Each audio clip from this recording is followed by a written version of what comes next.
Alors, que devient la liberté dans un système de soins accaparant comme celui-là? Le concept même de liberté va devenir de plus en plus perverti. Et c'est ça qui est fascinant dans cette évolution, et c'est peut-être pour ça qu'elle est le plus terrible.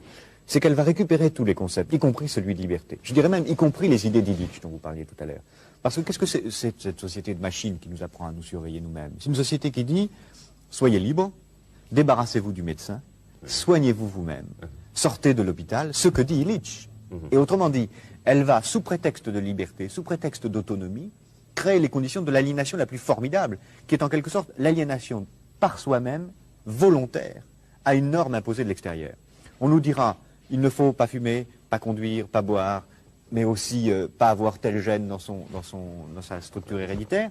Si vous l'avez, vous êtes extérieur à la norme, faites tout ce que vous pouvez pour vous en débarrasser.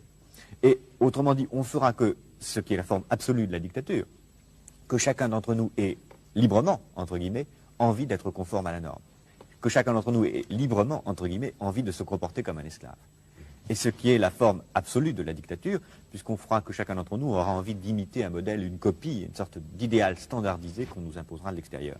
Et ce qui est fascinant, c'est que c'est à travers la médecine, à travers le bien et le mal, à travers le rapport à la mort, que cette nouvelle forme de société totalitaire est en train de s'installer.